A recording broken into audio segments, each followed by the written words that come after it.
ദിലീപ്, ഈ പറയുന്ന പോലെ ഭരണമാറ്റം അല്ലെങ്കിൽ ഭരണ തുടർച്ച ഇത് രണ്ടുണ്ടായാലും ഇനി കേരളം ആരായിരിക്കും ഭരിക്കുക, അല്ലെങ്കിൽ മുഖ്യമന്ത്രി ആരായിരിക്കും എന്നൊക്കെയുള്ള ചോദ്യങ്ങൾ കൗതുകമായി പലയിടങ്ങളിലും ഉയർന്നു കേൾക്കുന്നുണ്ട്. അങ്ങനെ ഒരാളിലേക്ക് LDF-നകത്തും UDF-നകത്തും മുന്നോട്ട് നിർത്താൻ ആരാണുള്ളത്?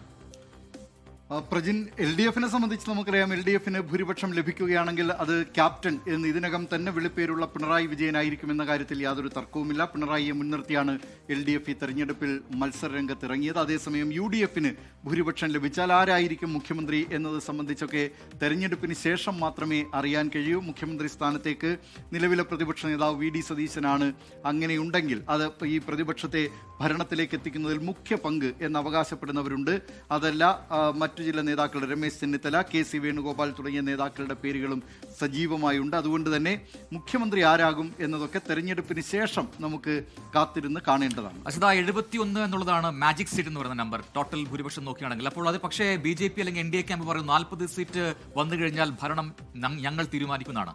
ആ നിലയിലേക്കുള്ള ഒരു ആത്മവിശ്വാസം ഇപ്പോഴും NDA ക്യാമ്പിനുണ്ടോ എന്ന് തോന്നുന്നു? പ്രശ്നം അത് കഴിഞ്ഞ തവണയും NDA-യുടെ പ്രചാരണ സമയങ്ങളിൽ അവർ ഉപയോഗിച്ചതാണ്. അത് ഒരു തെരഞ്ഞെടുപ്പ് സമയത്ത് ചില കാര്യങ്ങൾ ഞങ്ങൾ ഇതാ വലിയ മുൻതൂക്കം ലഭിക്കാൻ പോകുന്നു, അല്ലെങ്കിൽ കൂടുതൽ സീറ്റുകൾ നേടാൻ പോകുന്നതിനപ്പുറം അതിൽ ഒന്നും കാണേണ്ടതില്ല എന്നാണ് കരുതുന്നത്. എന്തായാലും ജനങ്ങൾ തീരുമാനിച്ചിട്ടുണ്ടാകണം ഇതിനോടകം തന്നെ എന്തൊക്കെയാണ് അവരുടെ വോട്ടിംഗ് പാറ്റേണിനെ തീരുമാനിക്കാൻ പോകുന്നത് എന്നടക്കമുള്ള കാര്യങ്ങൾ. ഇപ്പോൾ ഒരുപാട് വിഷയങ്ങൾ ഉയർന്നു വന്നിട്ടുണ്ടെങ്കിൽ പോലും അതിനൊക്കെ അപ്പുറം കൃത്യമായും കഴിഞ്ഞ 10 വർഷത്തെ ഭരണത്തിന്റെ വിലയിരുത്തൽ അത് തന്നെയാകണം.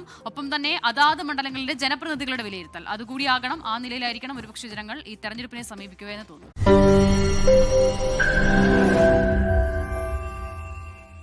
ലോകത്തെവിടെയായാലും ഏത് സമയത്തും 24 വാർത്തകളും ഓഗ്മെന്റഡ് റിയാലിറ്റി പാക്കേജുകളും എക്സ്പ്ലെയിനറുകളും വിശദമായി കാണാൻ ഞങ്ങളുടെ YouTube ചാനൽ നിങ്ങൾക്ക് സബ്സ്ക്രൈബ് ചെയ്യാം.